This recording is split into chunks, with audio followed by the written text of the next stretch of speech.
কোনটাকে অ্যাসিড বলে আর কোনটাকে ক্ষার বলে, এই জিনিসটার জন্য তিনটা মতবাদ পপুলার। তো প্রথম যে মতবাদটা সেটা হচ্ছে আর্হেনিয়াসের মতবাদ। উনি বলছিল যে জলীয় দ্রবণে কে এইচ প্লাস দেয় আর কে ও এইচ মাইনাস দেয় সেটার উপরে নির্ভর করে বলা হবে একটা জিনিস অ্যাসিড নাকি ক্ষার। যেমন HCl, এটা পানির মধ্যে ডুবাইলে এইচ প্লাস দেয়, সুতরাং এটা অ্যাসিড। CH3COOH, এটা পানির মধ্যে ডুবাইলে এটা এইচ প্লাস দেয়, সুতরাং এটা অ্যাসিড। NH3, এটার মধ্যে OH মাইনাস নাই, কিন্তু এটা পানির মধ্যে ডুবাইলে এটা OH মাইনাস সামহাও উৎপন্ন করে পানির সাথে বিক্রিয়া করে, অর্থাৎ এটা ক্ষার। CH4, এটার মধ্যে H প্লাস আছে, মানে হাইড্রোজেন আছে, কিন্তু এটা হাইড্রোজেন পানিতে দেয় না, দান করে না, জলীয় দ্রবণে H প্লাস দেয় না, সুতরাং এটা অ্যাসিড না।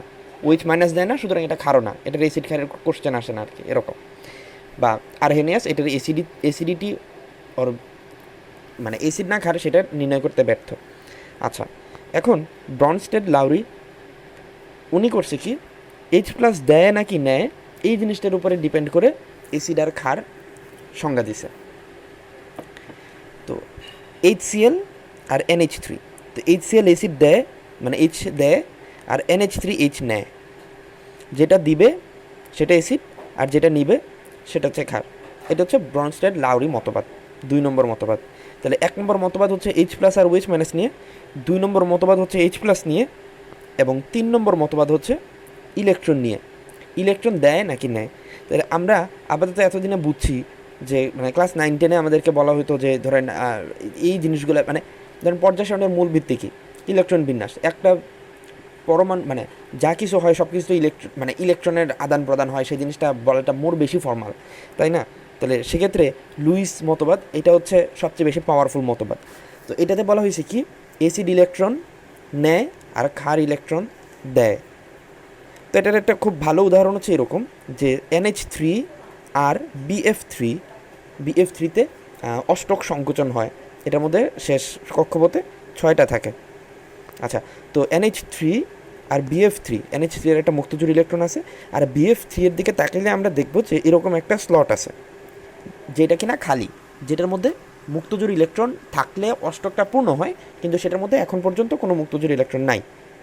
তাহলে BF3 এটার মধ্যে এই মুক্তজোড় ইলেকট্রনটা বসানো যায়, এবং সেটা বসলে এই জিনিসটা এইরকম দেখা যাবে, যেখানে কিনা এই দুইটাই মুক্তজোড় ইলেকট্রন BF3 এর সাথে সন্নিবেশ সমযোজী বন্ধন গঠন করছে এক প্রকার। আচ্ছা, তাহলে সেক্ষেত্রে এই ক্ষার আর এই অ্যাসিড মিলে এরকম একটা লবণ উৎপন্ন করছে।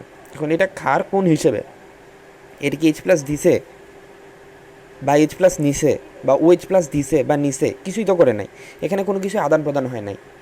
সরি, এখানে হাইড্রোজেন হাইড্রোক্সাইড এটার আদান প্রদান হয় নাই, ইভেন ধরেন পানিও দেওয়া হয় নাই, কিন্তু তারপরে এইগুলোর মধ্যে অ্যাসিড আর ক্ষার লুইস নির্ণয় করতে পারছে। কেন? কারণ ও ইলেকট্রন দিয়েছে আর ও ইলেকট্রন নিয়েছে। যে মানে আমরা বলি কি, H প্লাস দিলে অ্যাসিড, তাহলে ইলেকট্রন দিলে ক্ষার আর ইলেকট্রন নিলে অ্যাসিড, এরকম। আচ্ছা সরি, উল্টা বলছি, ইলেকট্রন নিলে অ্যাসিড আর ইলেকট্রন দিলে ক্ষার। আচ্ছা, এখন ধরেন এইটা আছে মানে AlCl3, এটাও একটা খুব গুরুত্বপূর্ণ লুইস অ্যাসিড। AlCl3 কীরকম, AlCl নিচে একটা স্লট আছে, যে স্লটের মধ্যে সে মুক্তজোড় ইলেকট্রন গ্রহণ করতে পারে। আচ্ছা, এখন মনে করেন, এমন কিন্তু মনে করার দরকার নেই যে কেবলমাত্র মুক্তজোড় ইলেকট্রন দিতে হবে এবং আরেকজনের মুক্তজোড় ইলেকট্রনের জন্য স্লট থাকতে হবে এইরকম এক্সপ্লিসিটলি। কীরকম, যেন ধরেন NH3 আছে আর এই পাশে HCl আছে, তাহলে HCl একটা বস্তু যদি আমি ধরি, সে কি মানে এখান থেকে যখন এই ট্রান্সফরমেশনটা হবে তখন আমাদের মনে হবে না যে NH3 সে ইলেকট্রন দিয়েছে এবং H প্লাস সে ইলেকট্রন নিয়েছে, নেয়ার পরে তারপরে এটা, আচ্ছা আমি এটা ট্রান্সফরমেশন যদি পুরাটা দেখাই তাহলে হবে এরকম যে এরকম, তাই না? তাহলে মনে হবে কি, এই সে মুক্তজোড় ইলেকট্রন শেয়ার করেছে, শেয়ার করে আগে তো সেটা সম্পূর্ণই তার নিজের ছিল, এখন সে দিয়েছে, তাই পুরাপুরি দিয়েছে বা শেয়ার করে দিয়েছে বা অর্ধেক দিয়েছে, বাট সে দিয়েছে, বা সে আগে তার কাছে যতটুকু অধিকারে ছিল এখন তার চেয়ে কম অধিকারে আছে। এই কারণে এটা হচ্ছে লুইস ক্ষার আর এটা হচ্ছে লুইস অ্যাসিড। ওকে, তাহলে এখন আমরা কীরকমভাবে একটা অ্যাসিড বা একটা ক্ষার নির্ণয় করব? তো NH3 এটা তিনভাবেই বলা যায় যে এটা যদি আমি পানির মধ্যে ডুবাই তাহলে এটা কি করে, এটা এইচ প্লাস দেয় নাকি এইচ প্লাস নেয় সেটি দিয়েও বলা যায় যে এটা ক্ষার। আবার লুইস মতবাদ অনুসারে বলা যায় এটা হচ্ছে ক্ষার। তো তিনটা মতবাদই চলে, কিন্তু লুইস অ্যাসিড, লুইস ক্ষার এগুলোর কিছু বাড়তি গুরুত্ব আছে। যে ধরেন আমরা যখন জৈব যৌগ পড়বো তখন দেখবো যে লুইস অ্যাসিড এই জিনিসটা অনেক ক্ষেত্রে প্রভাবক হিসেবে ব্যবহার করা হয় এরকম। আচ্ছা, এখন বেশ কিছু এক্সট্রা টার্ম বা এক্সট্রা জিনিসপাতি আছে অ্যাসিড ক্ষারের। তো একটা হচ্ছে অ্যামফোটেরিক। অ্যামফোটেরিক মানে হচ্ছে অ্যামফোটেরিক না, অ্যামফোপ্রোটিক হবে খুব সম্ভবত। অ্যামফোপ্রোটিক মানে হচ্ছে যে প্রোটন দিতেও পারে আবার নিতেও পারে। আচ্ছা, অ্যামফোটেরিক মানে হচ্ছে যে অ্যাসিড আর ক্ষার দুইটা হিসেবেই কাজ করতে পারে। আর অ্যামফোপ্রোটিক মানে হচ্ছে যে এইচ প্লাস দিতে পারে আবার এইচ প্লাস নিতে পারে। সবাই কিন্তু এইচ প্লাস দিয়ে বা এইচ প্লাস নিয়ে অ্যাসিড বা ক্ষার হিসেবে কাজ করে না। তো এই কারণে সবাই অ্যামফোটেরিক বা সবাই অ্যামফোপ্রোটিক এই জিনিসটা বলাটা ঠিক হবে না। আচ্ছা যাক, তো মোটামুটি মানে বড় দাগে ধরলে যেটা অ্যামফোপ্রোটিক সেটাই অ্যামফোটেরিক। অ্যামফোটেরিক হচ্ছে যেটা অ্যাসিড ক্ষার দুইটা হিসেবে কাজ করে। আর অ্যামফোপ্রোটিক হচ্ছে যেটা কিনা এইচ প্লাস দিতে মানে প্রোটন দিতেও পারে নিতেও পারে। অ্যামফো মানে হচ্ছে উভয়, অ্যামফিবিয়া মানে হচ্ছে উভচর এরকম। আচ্ছা, এখন অ্যামফোটেরিক হচ্ছে যেটা কিনা অ্যাসিড ক্ষার দুইটা হিসেবে কাজ করতে পারে। এখন একটা একটা যে আমরা তো মুখস্থ বলে ফেলি যে HCl হচ্ছে অ্যাসিড এরকম, কিন্তু আসলে HCl সবসময় অ্যাসিড হবে কি না সেটারও ব্যাপার আছে। যে ধরেন H2O-কে যখন HCl এর সাথে বিক্রিয়া করতে দেওয়া হবে তখন এটা অ্যাসিড হিসেবে কাজ করবে। তাহলে এটা যদি অ্যাসিড হিসেবে কাজ করে, এটাকে ক্ষার হিসেবে কাজ না করে কোনো উপায় নেই। মানে এটা যদি H প্লাসটা ছাড়ে, এই H প্লাসটা তো ঘুরে বেড়াবে না, এই H প্লাসটা H2O এর সাথে বন্ধন গঠন করে H3O প্লাস তৈরি করবে, কারণ অক্সিজেনের মুক্তজোড় ইলেকট্রন আছে। আচ্ছা, এখন এইটা ইলেকট্রন নিবে এবং এটা নেয়ার ক্ষমতা আছে, কারণ এটা মুক্তজোড় ইলেকট্রন আছে, তো এই কারণে সেটা ইলেকট্রন নিতে এইচ প্লাসটা নিতে পারবে। তো সে এইচ প্লাস নিবে, আবার এটার বেলাতে সে এইচ প্লাস দিবে। কেন? কারণ NH3 একটা ইলেকট্রন চায়। তো এটার উপরে বেসিস করে এটা চলতেছে। যেমন আমরা বলি যে ধরেন অ্যানোড আর ক্যাথোড দুইটা আছে, যেটা বেশি সক্রিয় সেটার কথা শুনে শুনে অপরটা চলে। তো এটার বেলাতে এরকমভাবে বলা যায় যে এখানে এটা বেশি সক্রিয়, তো এটা যদি অ্যাসিড হয় এটা তাহলে ক্ষার, এটা যদি ক্ষার হয় এটা তাহলে অ্যাসিড, এরকমভাবে কাজ করে। এরকম আরেকটা জিনিস হচ্ছে HSO4 মাইনাস। তো এটাকে দেখে প্রথমে যদিও আমাদের হচ্ছে অ্যাসিড মনে হয়, তারপরে এটা অ্যাসিড নাকি ক্ষার সেটা নিয়ে ঝামেলা আছে। আচ্ছা, এইটার ব্যাপারটা আমি একটু পরে বুঝাচ্ছি, আমি আগে এই জিনিসটা বুঝাই নিই। সেটা হচ্ছে তীব্র ক্ষার আর তীব্র অ্যাসিড, দুর্বল ক্ষার আর দুর্বল অ্যাসিড। তো তীব্র ক্ষার কোনটা? এটা তীব্র ক্ষার, এটা তীব্র অ্যাসিড, এই দুটো আমরা জানি। এখন ক্ষারের কাজ করে যেটা হয় সেটা হচ্ছে অ্যাসিড, আর অ্যাসিডের কাজ করে যেটা হয় সেটা হচ্ছে ক্ষার। এখন এই কথাটা আমরা কিভাবে বুঝবো যে একটা জিনিস ক্ষার কিন্তু সেটা ক্ষারের কাজ করছে তারপরে সেটা অ্যাসিড হয়ে গেছে? উইয়ার্ড। বাট দেখেন, ক্ষার কি করতে পারে? ক্ষার যদি এইচ প্লাস দিতে পারে তাহলে সে এইচ প্লাস দিয়ে দিল, এখন সে কি এইচ প্লাস নিতে পারবে না? মানে ধরেন আপনার কাছে একটা মুক্তজোড় ইলেকট্রন ছিল, আপনি মুক্তজোড় ইলেকট্রনটা দিয়ে দিয়েছেন, এখন কি আপনার মুক্তজোড় ইলেকট্রন গ্রহণ করার একটা সুযোগ হয়ে গেছে না? মনে করেন আপনার কাছে আপনার কাছে একটাই ক্যালকুলেটর আছে, বা একটা ক্যালকুলেটর আছে, আপনি ক্যালকুলেটরটা কাউকে দিলেন, এখন আপনার ক্যালকুলেটরের প্রয়োজন, ঠিক আছে? এরকম। সো ধরেন এই জিনিসটা যখন এই জিনিসটার কাজ করবে, অর্থাৎ এই জিনিসটা যখন হাইড্রোজেন নিবে, তখন এই জিনিসটার আবার পিছনে ফিরে আসার একটা সুযোগ আছে, মেবি সামনে যাওয়ারও সুযোগ আছে, মেবি NH5+ হওয়ার মতো সুযোগ আছে, এরকম ভাবেই যাবি, কিন্তু এটা পিছনে আসারও একটা সুযোগ আছে। ওকে, তাহলে আমরা যদি এরকমভাবে ধরি, ব্যাক অ্যান্ড ফোর্থ ধরি, তাহলে এইটার যেমন সামনে যাওয়ার সুযোগ আছে, এইটার তেমন পিছনে আসার সুযোগ আছে।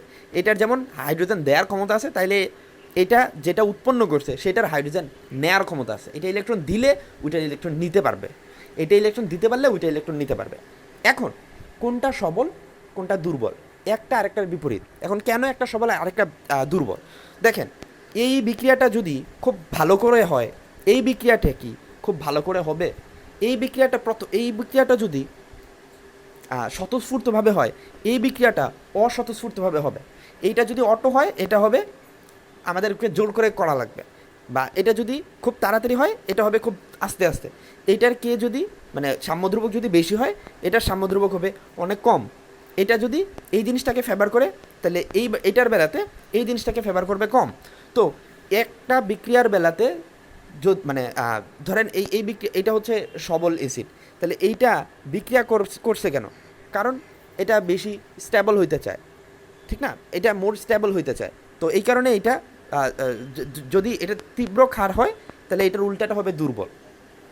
ওকে, এবং মানে সে ধরেন আমি আমি বলতে পারি এরকমভাবে, একটা জিনিস যত বেশি স্বতঃস্ফূর্ত, এর বিপরীত জিনিসটা তত বেশি অস্বতঃস্ফূর্ত।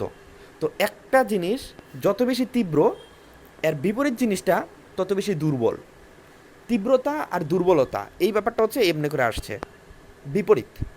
আর অ্যাসিডিটি আর ক্ষারত্ব এই দুটো জিনিস আসছে এরকমভাবে, একটা যেহেতু অ্যাসিড, সো অপরটা এটার উল্টা কাজটা করতে পারবে বা করার মতো সামর্থ্য আছে, সুতরাং অপরটা ক্ষার। একটা যদি অ্যাসিড হয় আর একটা হচ্ছে ক্ষার, একটা যদি তীব্র হয় আর একটা হবে দুর্বল, এরকম। তো এই দুইটা জিনিসকে বলা হয় একটা আরেকটার অনুবন্ধী। এই দুইটা জিনিসকে বলা হয় একটা আরেকটার অনুবন্ধী। আমি যদি বলি এইটা হচ্ছে অ্যাসিড, এটা হচ্ছে অনুবন্ধী অ্যাসিড, সরি অনুবন্ধী ক্ষার। এটা যদি ক্ষার হয় এটা হচ্ছে অনুবন্ধী অ্যাসিড। একটা যদি মানে পরস্পরের অনুবন্ধী এরকমভাবে বলা যায়। আচ্ছা, এখন H2SO4 এই জিনিসটা অ্যাসিডিটি প্রদর্শন করে কিভাবে? আমাদের একটা কমন মিসকনসেপশন হচ্ছে H2SO4 থেকে দুইটা হাইড্রোজেন আসে। দুইটা হাইড্রোজেন আসে না, একটা হাইড্রোজেন আসে, এরপরের ধাপে আরেকটা হাইড্রোজেন আসে। এখন ধরেন আপনি যদি H2SO4-কে পানির মধ্যে ডুবান, তাহলে H2SO4 এর কাজ করে কি হবে? মনে করেন CH4 আছে, ধরেন আপনার কাছে CH4 আছে, এটা থেকে আপনি একটা হাইড্রোজেন জোর করে নিয়ে গেলেন, এখন কি এটা স্টেবল থাকবে? আগে যদি এটা স্টেবল থাকে, এখন তাহলে সেটা আনস্টেবল, তাই না? কারণ আপনার জোর করতে হয়েছে, আপনি জোর করে এটাকে আনস্টেবল করে ফেলছেন, এরকম। আচ্ছা, এখন দেখেন তো মানে ধরেন সোডিয়াম আছে, সোডিয়াম থেকে আপনি একটা ইলেকট্রন নিয়ে চলে আসলেন, সে ক্যালসিয়াম আছে, ঠিক আছে? তো ক্যালসিয়াম আছে, ক্যালসিয়াম থেকে আপনি একটা ইলেকট্রন নিয়ে চলে আসলেন। এখন আপনি ক্যালসিয়ামকে বললেন যে আমি আরেকটা ইলেকট্রন নিয়ে চলে আসবো, তাইলে সে হচ্ছে আপনার নিষ্ক্রিয় গ্যাস হইতে পারবে, সে কি আরেকটা ইলেকট্রন দিতে চাইবে? দেখেন ভাই, একটা জিনিস তার চার্জ মানে তার নিষ্ক্রিয় গ্যাস হওয়ার মতো একটা ইচ্ছা আছে, সেটা ঠিক আছে, কিন্তু তার চার্জের সমতা বা চার্জের ভারসাম্য বজায় রাখার একটা ব্যাপার আছে। ক্যালসিয়াম জিরো থাকার জন্য একটা ইচ্ছা আছে, ওর নিষ্ক্রিয় গ্যাস হইতে পারলে ওর অনেক বেশি ভালো লাগে, সেটা এক কথা, তার শক্তিস্তর পূর্ণ হয়। কিন্তু তার চার্জের একটা বস্তু কেন তার চার্জের ভারসাম্য হারাবে, তাই না? একটা বস্তু পজিটিভে থাকবে কেন বা নেগেটিভে থাকবে কেন যদি তার নিউট্রাল থাকার সুযোগ থাকে? তাহলে ক্যালসিয়াম প্লাস হইলো, আপনি যদি এখন ক্যালসিয়াম প্লাসকে বলেন ভাই আরেকটা ইলেকট্রন নিয়ে যাই, তাহলে তুমি নিষ্ক্রিয় গ্যাস হইতে পারবা, সে কিন্তু বলবে যে না, আমি এমনিতেই +1 হয়ে আসছে, আমি কেন আবার +2 হবো? যদি হ্যাঁ হবে, যদি কিনা তার পাশে আরেকটা ক্লোরিন থাকে। যদি তার পাশে দুটা ক্লোরিন থাকে, তাহলে সে আরেকটা প্লাস হয়ে তাহলে ক্লোরিনের সাথে বন্ধন গঠন করে স্টেবল হতে পারবে। কারণ সে জানে যে যদি আমি দুইটা ইলেকট্রন ছেড়ে দিতে পারি, তাহলে আমি আমার আসলে ছাড়তে হবে না, আমার আসলে ক্লোরিনের সাথে ক্লোরিনকে দিয়ে দিতে হবে, এবং তাতে আমি হচ্ছে ক্লোরিনের সাথে বন্ধন গঠন করে স্টেবল থাকতে পারবো, তখন সে এইটা করবে। কিন্তু একটা ক্যালসিয়াম আছে, ওর আশেপাশে আর কোনো কিছু নাই, এই সিস্টেমের মধ্যে আর কোনো কিছু নাই, একটা ক্যালসিয়াম আছে, ক্যালসিয়ামের থেকে আপনি একটা ইলেকট্রন নিয়ে চলে আসলেন, কষ্ট হইল, আরেকটা ইলেকট্রন আনতে গেবেন, ও কিন্তু দিবে না। প্রথম ইলেকট্রন আনতেও সে বাধা দিবে, দ্বিতীয় ইলেকট্রন আনতেও সে বাধা দিবে। ওকে, আচ্ছা, এখন আবার ধরেন সোডিয়ামও কিন্তু সোডিয়াম প্লাস হওয়ার জন্য খুব একটা মানে এইরকম একটা বাধা দেবে যে সে মানে চার্জের সাম্যতার জন্য একটা ইচ্ছা আছে, আবার নিষ্ক্রিয় গ্যাস হওয়ার জন্য একটা ইচ্ছা আছে। চার্জ সাম্যতা বজায় রাখার জন্য সোডিয়াম প্লাস হইতে চাইবে না, কিন্তু সোডিয়াম প্লাস হইতে পারলে তার নিষ্ক্রিয় গ্যাসের স্টেবিলিটিটা বজায় থাকে, সেজন্য সে সোডিয়াম প্লাস হইতে চাইবে। তো চার্জের সাম্যতা বজায় রাখার জন্য তার একটা ইচ্ছা আছে, আবার নিষ্ক্রিয় গ্যাস হওয়ার জন্য তার একটা ইচ্ছা আছে। তো দুইটা ইচ্ছা ক্যালকুলেশন করে আমরা আয়নীকরণ শক্তি বা ইলেকট্রন আসক্তি এইসব জিনিসগুলো ক্যালকুলেশন করতে হয়। এইরকম একটা জিনিস হচ্ছে H2SO4। তো H2SO4 সে একটা হাইড্রোজেন দিল, ঠিক আছে? তো একটা হাইড্রোজেন, H2SO4 হচ্ছে একটা অ্যাসিড, এটা যখন একটা হাইড্রোজেন দিয়ে দিবে তখন এটা কি অ্যাসিড নাকি ক্ষার? অ্যাসিডের কাজ করে কি হয়, একবারে আপনি দুইটা হাইড্রোজেন সরাইতে পারেন না, একবারে একটা হাইড্রোজেন সরে। H2SO4 থেকে যখন কিনা একটা হাইড্রোজেন চলে যাবে, তখন এই জিনিসটা আসলে একটা ক্ষার। HSO4- এই জিনিসটা নর্মালি একটা ক্ষার, দুর্বল ক্ষার। কেন? কারণ HCl এর উল্টাটা হচ্ছে দুর্বল ক্ষার। সেরকম H2SO4 এর কাজ করে কি করবে? দুর্বল ক্ষার বানাবে। H2SO4 সবল, সুতরাং উল্টাটা হবে দুর্বল। H2SO4 অ্যাসিড, সুতরাং উল্টাটা হবে ক্ষার। সুতরাং HSO4- এটা মূলত একটা দুর্বল ক্ষার। ওকে, HSO4- এটা দুর্বল ক্ষার। এইটা আরেকটা হাইড্রোজেন দেওয়ার জন্য খুবই অনাগ্রহ প্রকাশ করে। ওকে, বাট আমি যদি বলি CH4 এটাকে অনেক চেষ্টা করলে একটা হাইড্রোজেন তো দিতেও পারে, তাই না? ধরেন ধাক্কাধাক্কি করে ভেঙে গেছে, সামহাও ভেঙে গেছে, আমি অনেক তাপ দিয়েছি, তখন ভেঙে গেছে, এরকম অনেক শর্ত টর্ত মেনে আপনি তো একটা হাইড্রোজেন বের করে নিয়ে আসতেও পারেন। তাহলে যদি এটা একটা হাইড্রোজেন দেয়, আপনি কি এটাকে একটা অ্যাসিড বলাটা খুব ভালো হবে? হবে না। দেখা যাবে কি যে ধরেন HSO4 মাইনাস এইটার Ka এর ভ্যালু দিয়ে আমরা হচ্ছে অ্যাসিডের তীব্রতা নির্ণয় করি। H2SO4 এইটার তীব্রতাটা হচ্ছে অনেক বেশি, CH3CH এটার তীব্রতা অনেক কম, আর HSO4 মাইনাস এটার তীব্রতা হচ্ছে CH3CH এর থেকে অনেক অনেক কম। তাহলে এই জিনিসটাকে অ্যাসিড হিসেবে গণ্য করার কোনো মানে নেই, বরং এটা মোটামুটি লেভেলের একটা, মানে খুব দুর্বল লেভেলের একটা ক্ষার। আচ্ছা, তো আরেকটা জিনিস সেটা হচ্ছে তাহলে এটা বুঝলাম যে অ্যাসিডের কাজ করে, অ্যাসিডের কাজ করে ক্ষার হয়, এবং এটা যদি সবল অ্যাসিড থাকে তাহলে এটা দুর্বল ক্ষার হয়। আরেকটা জিনিস বলি যে HSO4 মাইনাস এটা ক্ষার, HSO4 মাইনাস এটা ক্ষার, এবং এটা যদি HCl এর সাথে বিক্রিয়া করে তাহলে এরকমভাবে বিক্রিয়া হয়, এটা NH3 এর সাথে বিক্রিয়া করে এরকমভাবে বিক্রিয়া হয়। তো দেখেন এখানে HSO4 মাইনাস কি একটা ক্ষার, তাহলে ক্ষার কেন ক্ষারের সাথে বিক্রিয়া করলো? কারণ এটা হচ্ছে তীব্র ক্ষারের সাথে আছে। আমরা একটা জিনিসকে অ্যাসিড বা একটা জিনিসকে ক্ষার ডাইরেক্টলি বলে দিতে পারবো না। ঠিক কেন বলতে পারবো না? কারণ H2O, ধরেন এটার কথা বলি, এটা অ্যাসিড নাকি ক্ষার? H2O অ্যাসিড নাকি ক্ষার? আপনি বলবেন নিরপেক্ষ, অ্যাসিডের সাথে থাকলে ক্ষার। কিন্তু তাহলে আপনি যদি বলেন H2O নিরপেক্ষ, এটাকে আসলে হইলো না। H2O একা একা নিরপেক্ষ, কিন্তু H2O যখন HCl এর সাথে থাকে তখন এটা ক্ষার, H2O যখন কিনা আবার NH3 এর সাথে থাকে তখন এটা অ্যাসিড হিসেবে কাজ করে। তাহলে HSO4 মাইনাস ইভেন HCl, এটাকেও আপনি বলতে পারবেন না এটা অ্যাসিড নাকি ক্ষার। হয়তো বা দেখা যাবে যে HCl এর চেয়ে তীব্র কোনো বস্তু যদি থাকে, HCl এর সাথে যদি হাইড্রোজেন ফ্লোরাইড থাকে, তাহলে HCl ক্ষারীয় আচরণ করতেছে, কারণ হাইড্রোজেন আয়োডাইড হচ্ছে অনেক তীব্র অ্যাসিড। ঠিক আছে, হাইড্রোজেন আয়োডাইডের সাথে যদি HCl থাকে তাহলে HCl দেখা যাবে যে ক্ষারীয় আচরণ করতেছে, কারণ তার চেয়ে বড় অ্যাসিড আছে এইখানে, ওই অ্যাসিডের সাপেক্ষে সে ক্ষার, এবং ওই অ্যাসিডের সাপেক্ষেই তো বিক্রিয়া হচ্ছে, ওই অ্যাসিডের সাথেই তো বিক্রিয়া হচ্ছে, তাহলে সে তখন ক্ষারীয় আচরণ করবে।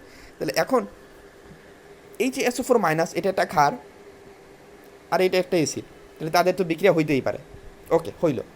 এখন আরেকটা জিনিস বলি, এখানে যে HSO4 মাইনাস আছে এটাকে আপনারা কখনোই কল্পনা করতে হবে না যে এটা H2SO4 থেকে আসছে বা H2SO4, এটা NaHSO4ও হইতে পারে, এটা KHSO4ও হইতে পারে, পটাশিয়াম বাইসালফেট এরকম হইতে পারে। তো HSO4 মাইনাস মানে HSO4 মাইনাস, নট নেসেসারিলি এটা H2SO4। এটা যদি H2SO4 হয় তাহলে সেটা কিছুটা, তাহলে মানে H2SO4 হলে সেটা অ্যাসিডিকই, কিন্তু অ্যাসিডটা তো অ্যাসিডের কাজ করে ফেলছে। ওকে, এটা এই একটা আয়ন একটা নিজস্ব স্বকীয়তা রাখবে, এটার নিজস্বতা আছে, ওটা নিজে একটা জিনিস। ওকে, সো এটাকে H2SO4 মনে করার কোনো কারণ নাই, এটা সোডিয়াম হাইড্রোজেন সালফেট ধরতে পারেন। ঠিক আছে, তো এটা যদি আসে তাহলে আপনি এটাকে সোডিয়াম হাইড্রোজেন সালফেট ধরবেন, এবং আপনি বলেন সোডিয়াম হাইড্রোজেন সালফেট এটা কী ধরনের জিনিস? সোডিয়াম হাইড্রোজেন সালফেট একটা মানে লবণ, কিন্তু আমি যদি বলি এটা অ্যাসিডিক নাকি ক্ষারীয়, তখন আপনি এটাকে ক্ষারীয় বলতে পারবেন। অ্যাসিডিকও হইতে পারে, ক্ষারীয়ও হইতে পারে, but what ever it is, আমি শিওর না। এটা খুব ভালো রকমের নিরপেক্ষ একটা অ্যাসিড, এবং খুব ভালো রকমের নিরপেক্ষ কেন সেটারও কারণ আছে, কারণ H2SO4 খুব তীব্র একটা অ্যাসিড, সুতরাং এটার বিপরীত যেটা আছে সেটা খুব দুর্বল একটা ক্ষার। যদি খুব তীব্র হয় তাহলে অনুবন্ধীটা খুব দুর্বল হয়, যত তীব্র তত দুর্বল, মিডিয়াম তাহলে মিডিয়াম। ওকে, তাহলে HSO4 মাইনাস এটা হচ্ছে খুবই হালকা লেভেলের ক্ষার, খুবই হালকা লেভেলের ক্ষার। কিন্তু এই যখন আবার ক্ষারের সাথে থাকবে, একটা বড় সড়ো ক্ষারের সাথে থাকবে, তখন সে অ্যাসিড হিসেবে কাজ করবে, আর অ্যাসিডের কাজটা করবে। অ্যাসিডের কাজ করলে কী হয়? হাইড্রোজেন ছাড়ে, তাহলে হাইড্রোজেন ছেড়ে এটা উৎপন্ন করছে।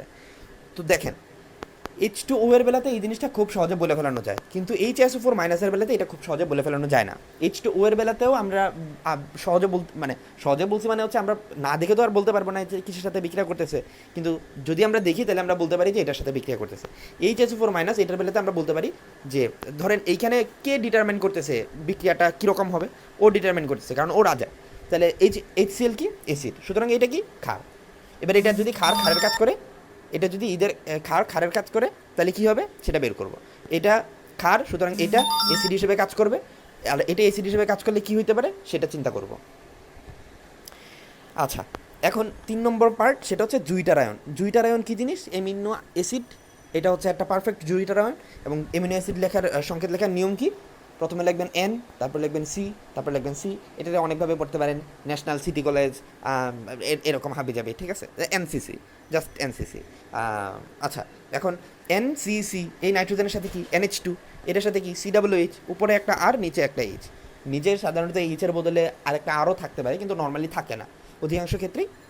উপরে একটা আর থাকে, অথবা something what ever it is, উপরে এইচও থাকতে পারে। আচ্ছা, বা এখানে হচ্ছে বিভিন্ন ধরনের মূলক থাকে, এবং বিভিন্ন ধরনের মূলকের কারণেই মূলত এটা বিভিন্ন ধরনের এমিনো অ্যাসিড হয়। এমিনো অ্যাসিড তো বিভিন্ন রকমের হয়, এটাই তো আর একমাত্র মানে একটাই তো আর এমিনো অ্যাসিড না, আর ভিন্ন ভিন্ন মানের জন্য ভিন্ন ভিন্ন এমিনো অ্যাসিড হবে। ওই যে লাইসিন, লিউসিন, এইরকম হাবি যাবি আর কি। আচ্ছা, এখন জুইটার আয়ন এটাকে কেন বলা হচ্ছে? যে এইখানে যেই হাইড্রোজেন ছিল, সেই হাইড্রোজেনটা ও ওড়ে দিছে। এখন ও নিজেই, আমরা যদি এটাতে দেখি ভালো করে, তাহলে এখানে একটা COOH ছিল, এখানে একটা NH2 ছিল। তো NH2 এটা হচ্ছে এমিনোমূলক, এমিনোমূলক মানে ক্ষারীয় মূলক, এটা হচ্ছে ক্ষারীয় পার্ট, আর এটা হচ্ছে অ্যাসিডিক পার্ট। তাহলে একটা যৌগ, কিন্তু এটার মধ্যে ক্ষারীয় পার্টও আছে, আবার অ্যাসিডিক পার্টও আছে। শুধু তাই না, এটাকে পানির মধ্যে দিলে ও নিজেই হাইড্রোজেন ছাড়তেছে, আবার ওর আরেকটা পার্ট হাইড্রোজেনটা নিয়ে নিচ্ছে, ঠিক আছে? সো এটা লাইক ডান হাত থেকে একটা জিনিস বাম হাতে নেয়া, ডান হাতের হাইড্রোজেন প্লাসটা বাম হাতে হাইড্রোজেন প্লাসে নিয়ে গেছে। সো ও নিজেই হাইড্রোজেন দিচ্ছে, ও নিজেই হাইড্রোজেন নিচ্ছে, এবং তার ফলে সে একটা আয়ন উৎপন্ন করছে। এই জিনিসটাকে বলা হবে জুইটার আয়ন। আচ্ছা, এখন এটার একটা মজার জিনিস আছে, সেটা হচ্ছে এটাকে যদি একটা নিরপেক্ষ মাধ্যমে রাখি, নিরপেক্ষ মাধ্যমে, অর্থাৎ ধরেন সে H2O এর মধ্যে রাখা হয়েছে, অথবা অ্যালকোহলের মধ্যে রাখা হয়েছে, নিরপেক্ষ মাধ্যম, এটা হচ্ছে মূল কথা। নিরপেক্ষ মাধ্যমে রাখি, তাহলে সেটা এই অবস্থায় থাকবে। যদি এই বস্তুটাকে আমি একটা অ্যাসিডিক মাধ্যমে রাখি, তাহলে H+এর পরিমাণ বেশি থাকবে, এবং তখন হাইড্রোজেন প্লাসটা এখানে এসে জোড়া হবে। যদি আমি একটা ক্ষারীয় মাধ্যমে রাখি, তাহলে OH- পরিমাণটা বেশি, OH- এখানে আসবে, এখানে এসে এইখানের একটা হাইড্রোজেন নিয়ে সে চলে যাবে, তখন এখানে NH2 থাকবে, প্লাসটা আর বাড়তি থাকবে না। ওকে, আচ্ছা, তো সেটা চিন্তা ভাবনা করবেন যে এটার সাথে যদি আমি একটা OH- যোগ করি, তাহলে সেটা কীরকম হবে, বা এটার সাথে যদি আমি একটা H+ যোগ করি, তাহলে কীরকম হবে। মানে H+টা এটার সাথে জোড়া দিয়ে দেবেন, OH- এটার সাথে জোড়া দিতে চেষ্টা করবেন, কিন্তু দেখবেন যে মিলে না, তখন কী করবে, এখান থেকে একটা হাইড্রোজেন নিয়ে এসে এখানে বসাই দেবেন, H+ এনে এখানে বসাই দেবেন আর কি। আচ্ছা, তাহলে এই জিনিসটা হচ্ছে জুইটার আয়ন। এটা কি অ্যামিনো অ্যাসিড একটা স্পেশাল ধরনের আয়ন তৈরি করে, যেটা নিরপেক্ষ মাধ্যমে এক রকমের, এক হাত থেকে আরেক হাতে হাইড্রোজেন নেয়, ক্ষারীয় মাধ্যমে এক ধরনের, আর অ্যাসিডিক মাধ্যমে আরেক ধরনের আয়ন প্রদর্শন করে। এই জিনিসটাকে জুইটার আয়ন বলা হচ্ছে। আচ্ছা, পরের পার্ট, সেটা হচ্ছে অ্যাসিডের স্ট্রেংথ, কোন অ্যাসিড বেশি শক্তিশালী। তো এটা খুবই গুরুত্বপূর্ণ কোশ্চেন, এবং এটার জন্য বিভিন্ন জায়গায় আমাদের বিভিন্ন ধরনের চিন্তাভাবনা করতে হবে। ধরেন এটা হচ্ছে হ্যালোজেনের যে অ্যাসিডগুলো আছে, হ্যালোজেনের সাথে বিক্রিয়া করে hydrogen fluoride, hydrogen chloride, hydrogen bromide, hydrogen iodide, এই জিনিসটা। আচ্ছা, এর আগে বলে নিই, অ্যাসিডের স্ট্রেংথ বলতে আমরা কী বুঝি। H2SO4 দুইটা হাইড্রোজেন ছাড়ে না, H2SO4 দুইটা হাইড্রোজেন ছাড়ে না। এটা ছাড়ে কখন আমি বলি, যখন এটা সোডিয়াম হাইড্রোক্সাইডের সাথে থাকবে, এবং অনেক অনেক সোডিয়াম হাইড্রোক্সাইড থাকবে, তখন এটা প্রথমে আমি আবার দেখাচ্ছি এখানে, তখন এটা প্রথমে H2SO4টা HSO4- তৈরি হবে, তারপরে সেটা আরও বেশি সোডিয়াম হাইড্রোক্সাইডের সাথে বিক্রিয়া করে কী করবে, তখন দেখেন, যদি এটা নিরপেক্ষ মাধ্যমে থাকে, তাহলে সেটা একটা হাইড্রোজেন ছাড়ে। যদি এটা ক্ষারীয় মাধ্যমে থাকে, তখন একটা হাইড্রোজেন ছাড়ার পরেও অধিকতর ক্ষারের সাথে বিক্রিয়া করার জন্য সে দ্বিতীয় হাইড্রোজেনটা ছাড়ে। দ্বিতীয় হাইড্রোজেনটা সে ইচ্ছা করে ছাড়ে না ভাই। H2SO4 দ্বিক্ষারকীয় অ্যাসিড, কিন্তু এটা দুইটা ক্ষার ধ্বংস করার মতো ক্ষমতা রাখে বলে এটাকে দ্বিক্ষারকীয় অ্যাসিড বলা হচ্ছে। এটা আমি পানির মধ্যে ছাড়লাম, এটা দুইটা হাইড্রোজেন দেয় না, এটা একটা হাইড্রোজেন দেয়, এবং এই কারণে এটাকে বলা হয় যে এটার দুইটা সাম্যধ্রুবক আছে। প্রথম হাইড্রোজেন দেওয়ার জন্য একটা হিসাব, দ্বিতীয় হাইড্রোজেন দেওয়ার জন্য আরেকটা হিসাব হয়। একসাথে দুইটা হাইড্রোজেন ছাড়ে না, প্রথম হাইড্রোজেনগুলো প্রথমে ছাড়ে, ছাড়ার পরেও যদি সে দেখে যে আরও অনেক ক্ষার আছে যেগুলোর সাথে কিনা বিক্রিয়া করার জন্য H+ দরকার, তখন সে দ্বিতীয় হাইড্রোজেনগুলো ছাড়ে, দ্বিতীয় হাইড্রোজেনগুলো ইচ্ছে করে ছাড়ে না। ওকে, আচ্ছা, এখন আমরা আবার এখানে যাই। তো অ্যাসিডের স্ট্রেংথ কীভাবে হিসাব করে, কতটা হাইড্রোজেন ছাড়ছে সেটার উপরে অ্যাসিডের স্ট্রেংথ নির্ভর করে না। অ্যাসিডের স্ট্রেংথ নির্ভর করে কত তাড়াতাড়ি, কত কুইকলি H+টা ছাড়তে পারছে, এবং সেই জিনিসটা আমরা নির্ণয় করি কী দিয়ে, এই জিনিসটা দিয়ে। এই বিক্রিয়াটা কত তাড়াতাড়ি ডান দিকে শিফট করে এবং কত বেশি পরিমাণে H+ উৎপন্ন করে, সেটাকে বলা হয় অ্যাসিডের স্ট্রেংথ।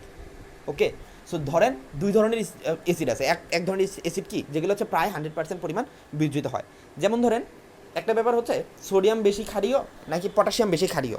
মানে বা সোডিয়াম বেশি সোডিয়াম হাইড্রোক্সাইড বেশি ক্ষারীয়, অনেকে পটাশিয়াম হাইড্রোক্সাইড বেশি ক্ষারীয়। তো সোডিয়াম আপনি পানিতে দিবেন 100% বিয়োজিত হয়ে যাবে, পটাশিয়াম হাইড্রোক্সাইড আপনি পানিতে দিবেন 100% বিয়োজিত হয়ে যাবে এবং খুব তাড়াতাড়ি বিয়োজিত হয়ে যাবে। তো এইগুলো নিয়ে তর্কাতর্কি করার আসলে খুব তেমন বেশি কিছু নাই। তো এইরকম যদি কোয়েশ্চেন হয় এরকম যে HCl আর HNO3 বা HCl HNO3 আর H2SO4 এই তিনটা এর স্ট্রেংথ কীরকম, আপনার এই কোশ্চেন বলার মানে এই উত্তর দেওয়ার কোনো স্কোপ নাই যে H2SO4 দুইটা হাইড্রোজেন দেয়। H2SO4 দুইটা হাইড্রোজেন দেয় না, এবং এই কারণে এটা বেশি বেশি শক্তিশালী এই কথা বলার কোনো মানে নাই। HCl পানির মধ্যে দিবেন একটা মানে এক মোল HCl যদি আপনি পানির মধ্যে ঢালেন তাহলে 1 মোল H+ উৎপন্ন করবে এবং সেটা প্রায় সাথে সাথে উৎপন্ন করে ফেলবে। 1 মোল H2SO4 দিবেন, 1 মোল H+ উৎপন্ন করবে, 2 মোল না, 1 মোল H+ উৎপন্ন করবে। এবং সেই কারণে এবং এই কাহিনীটাও সাথে সাথেই হবে।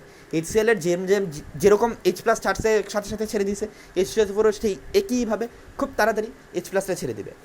HNO3 খুব তাড়াতাড়ি প্রায় সাথে সাথে H+টা ছেড়ে দিবে। তো সেগুলোর মধ্যে পার্থক্যটা আসলে এরকমভাবে করার কোনো দরকার নাই, আমরা এইগুলোর বেলাতে পার্থক্যটা দেখি। তো দুইটা জিনিস, একটা জিনিস হচ্ছে এইটা ডান দিকে কতটুকু শিফট করে, ঠিক আছে? যে ধরেন CH3COOH এটার বেলাতে ডান দিকে যাই খুব কম, ওকে, আর HCl সেটা ডান দিকে যায় অনেক বেশি। তো HCl অবশ্যই CH3COOH থেকে বেশি শক্তিশালী, এবং এই জিনিসটা আমরা নর্মালি এই যে KA আছে সেটা দিয়ে হিসাব করতে পারি, বা PKA আছে সেটা দিয়ে হিসাব করতে পারি। যেটার PKA বেশি বা যেটার KA বেশি সেটার শক্তি বেশি, সোজা হিসাব। যেটার KA বেশি বা PKA বেশি সেটার শক্তি বেশি। কিন্তু সবগুলোর PKA কি আমরা জানি, মুখস্থ পারি?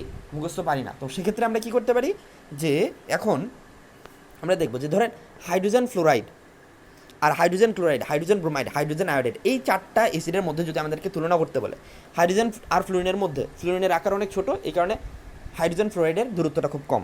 হাইড্রোজেন আয়োডাইডের আকার অনেক বড়, এই কারণে হাইড্রোজেন আর আয়োডিনের মধ্যে দূরত্বটা অনেক বেশি। এখন এই হাইড্রোজেন আর আয়োডিনের মধ্যে দূরত্বটা অনেক বেশি হওয়ার কারণে আমরা এরকমভাবে চিন্তা ভাবনা করতে পারি যে ধরেন এরকমভাবে দুইটা বল একটা আরেকটার সাথে অ্যাটাচড হয়ে আছে, আর এরকমভাবে দুইটা বল একটা আরেকটার সাথে অ্যাটাচ হয়ে আছে, যেখানে কি না এই কেন্দ্রটা হচ্ছে এই হাইড্রোজেনটাকে টানতেছে, এরকম টাইপ একটা ব্যাপার। তো আপনার কাছে কি মানে বা এই বলটা আর এই বলটার মধ্যে আকর্ষণ অবশ্যই খুব কম হবে। আমরা বলতে পারি এরকমভাবে যে হাইড্রোজেনটা আয়োডিনের সাথে অনেক লুজলি আটকে আছে, অনেক লুজলি আটকে আছে, এই কারণে হাইড্রোজেন আয়োডাইড তাড়াতাড়ি হাইড্রোজেনটা ছেড়ে দিবে। কিন্তু হাইড্রোজেন ফ্লোরাইড ছেড়ে দেওয়ার জন্য কিছুটা অনাগ্রহ প্রকাশ করবে, ছাড়বে কিন্তু একটু আস্তে আস্তে ছাড়বে, এত তাড়াতাড়ি ছাড়তে পারবে না হাইড্রোজেন আয়োডাইডের মতো। এই কারণে hydrogen iodide stronger, hydrogen fluoride কম স্ট্রঙ্গার, ঠিক আছে? আচ্ছা, বা উইক। আচ্ছা, এখন যদি এরকম থাকে তাহলে সেটার বেলায় কিন্তু আবার এরকমটা হয় না যে এখানে আয়োডিন অনেক বড়, সেই কারণে সরাসরিভাবে হাইড্রোজেনের সাথে, কারণ এইখানে মানে অক্সিএসিডের সিস্টেমটাই হচ্ছে এরকম, এই বন্ধনটা দুর্বল করে এই বন্ধনটা ভেঙে ফেলতে হবে, এবং যদি আমরা মানে যখন ভাঙবে তখন হচ্ছে হাইড্রোজেনটা মুক্ত হইল। এটার বেলাতে এই বন্ধনটা ভাঙতে হয়, এটার বেলা থেকে হাইড্রোজেনের সাথে ফ্লোরিনের সরাসরি কোনো কন্ট্যাক্ট আছে? কন্ট্যাক্ট নাই। তাহলে এইটার বেলাতে এমনি করে হিসাব নিকাশ করার কোনো কিছু নাই। তাহলে কী করবো? তাহলে HOF এটার বেলাতে ফ্লোরিন যেহেতু অনেক বেশি তড়িৎ ঋণাত্মক, তো সে কী করে অক্সিজেনের যে ম্যাগটা আছে সেই ম্যাগটাকে ফ্লোরিনের দিকে টান দেয়। সেজন্য অক্সিজেন আবার করে কি, অক্সিজেনও তো অনেক ভালো রকমের তড়িৎ ঋণাত্মক, তো অক্সিজেন করে কি আবার হাইড্রোজেনের কাছ থেকে ইলেকট্রন টান দেয়। তাহলে এইখানে এই হাইড্রোজেন আর অক্সিজেনের মাঝখানে যে বন্ধন আছে, সেই বন্ধনের যে ইলেকট্রনগুলো আছে, সেই ইলেকট্রনগুলো কি সবগুলো ডান দিকে শিফট হয়। আপনি চাইলে এরকমভাবে চিন্তা ভাবনা করতে পারেন, সে ধরেন এটা হচ্ছে হাইড্রোজেনের ম্যাগ, এটা হচ্ছে অক্সিজেনের ম্যাগ, এটা হচ্ছে ফ্লোরিনের ম্যাগ,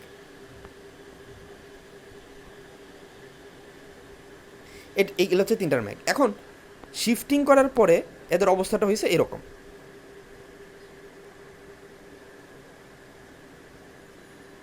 এরকম ফ্লোরিনের দিকে ম্যাগটা অনেক বেশি সরে আসছে, হাইড্রোজেনের দিকে অনেক কম, এটার বেলাতে অনেক বেশি। তাহলে এই হাইড্রোজেনের এই বন্ধনটা কি অনেক হালকা হয়ে গেল না, পাতলা হয়ে গেল না? তো সেক্ষেত্রে দেখা যায় যে হাইড্রোজেনটা খুব তাড়াতাড়ি মুক্ত হয়ে যাবে।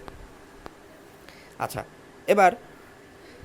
এবার দেখেন তাহলে HOF এটার বেলাতে মানে ডান দিকে শিফটিং যেহেতু অনেক বেশি, ডান দিকের টানটা যেহেতু অনেক বেশি, মেঘ যেহেতু ডান দিকে সরে যাওয়ার জন্য অনেক বেশি চেষ্টা করে, এই কারণে হাইড্রোজেন অক্সিজেনের বন্ধনটা দুর্বল হয়ে পড়বে, এবং দুর্বল হয়ে যাওয়ার কারণে এটা তাড়াতাড়ি হাইড্রোজেনটা ছেড়ে দিবে। কিন্তু HOI এটার বেলাতে ডান দিকে টানটা কম, অক্সিজেন হাইড্রোজেনের থেকে তো টান দেয়, এটা তো সবার বেলাতেই টান দেয়, কিন্তু এটার বেলাতে বাড়তি যেই টানটা আছে সেই টানের পরিমাণটা কম।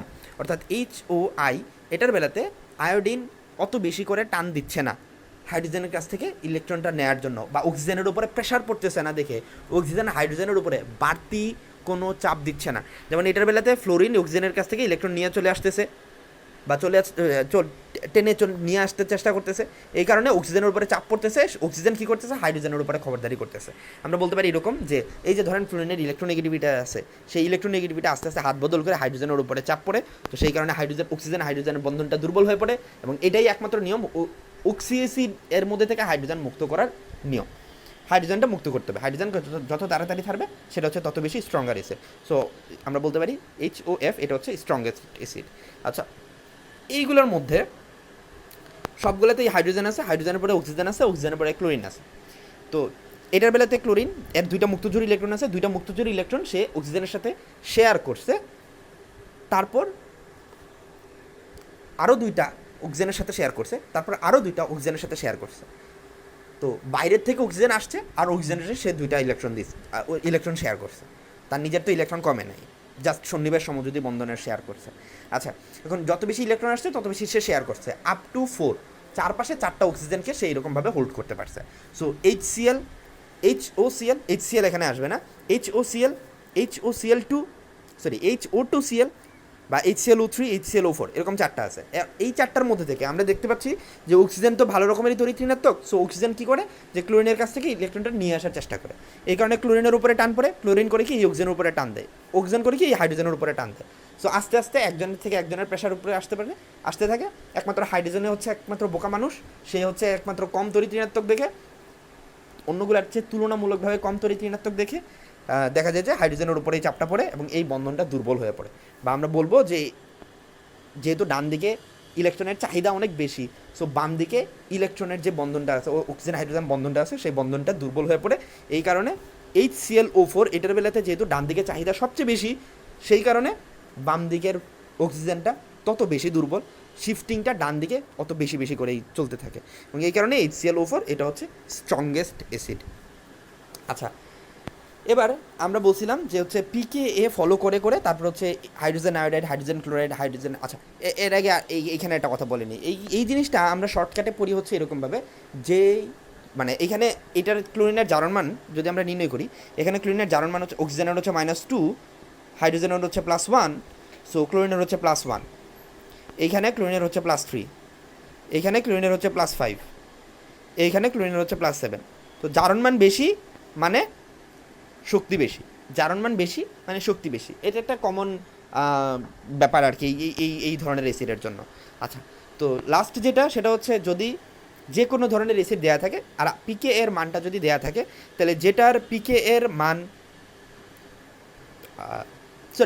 KA এর ভ্যালু বেশি, KA এর ভ্যালু যদি বেশি হয় তাহলে PKA এর ভ্যালুটা হয় কম। আমি এর আগে ভুল বলছিলাম, সেটা হচ্ছে log of something, তো এই সামথিংটা যদি বেশি হয় তাইলে এই ভ্যালুটা হবে কম, মানে পিএইচ ভ্যালু কম আর কি। PKA তো এক ধরনের পিএইচকে রিপ্রেজেন্ট করে। আচ্ছা, তো PKA এর ভ্যালু যেটা যত কম হবে অ্যাসিড তত বেশি শক্তিশালী হবে। তাহলে এখানে দেখতে পাচ্ছেন যে হাইড্রোজেন আয়োডাইড, H2SO4, HCl এইগুলা সবগুলোই হচ্ছে PKA অনেক কম, মানে পিএইচ অনেক কম। মানে পানি এর PKA দেওয়া হয়েছে 15.7, তো আস্তে আস্তে যত বেশি নিচের দিকে যাইতে থাকবে তত বেশি হচ্ছে এর নিচের যেগুলো আছে সেগুলো হচ্ছে ক্ষারীয় আর কি। হ্যাঁ, মানে ক্ষারীয় বলতে হচ্ছে ওগুলোটা অ্যাসিড বলা এক প্রকার ভুল, যে এত কম অ্যাসিডিটি প্রদর্শন করে আর কি। H2O যেমন ধরেন আমরা এখানে পড়ছিলাম যে ইথাইন অ্যাসিডিক, অর্থাৎ ইথাইন হাইড্রোজেন দিয়ে দেওয়ার জন্য কিছুটা চেষ্টা করে, কিন্তু ইথাইনের হাইড্রোজেন বের করতে আমাদের কিন্তু ভালো রকমেরই কষ্ট করতে হয়, যে এই ইথাইনের সাথে আমাদেরকে সিলভার দিতে হয় অথবা কপার দিতে হয়, তারপরে হচ্ছে এটার একটা পদক্ষেপ পরে হাইড্রোজেনটা মুক্ত হয় এরকম। বাট মানে সেটার তুলনায় H2O অনেক রেডিলি, মানে H2O অটোমেটিক কিছু ভাঙ্গন আছে, তো সেই অটোমেটিক ভাঙ্গনের ফলে H2O PKA বেশ কিছুটা উৎপন্ন করে আর কি। আচ্ছা, তো মোট কথায় বলতে গেলে যদি HCl, HNO3 এইসব জিনিসগুলো থাকে তাহলে সেটার জন্য আমরা PKA এর ভ্যালু যেগুলো আছে সেগুলো ইউজ করার চেষ্টা করব। যদি দেয়া না থাকে তাহলে আমাদের ঝামেলায় পড়বো, কিছু করার নেই। আর এই তো সেগুলোর জন্য এই মেথডটাই হচ্ছে সবচেয়ে বেস্ট। আর নয়তো আমরা হচ্ছে এইখানের যে মেথডগুলো আছে সেই মেথডগুলো চেষ্টা করবো, নয়তো কোনটার জারণ মান বেশি সেরকমভাবে হিসাব নিকাশ করবো।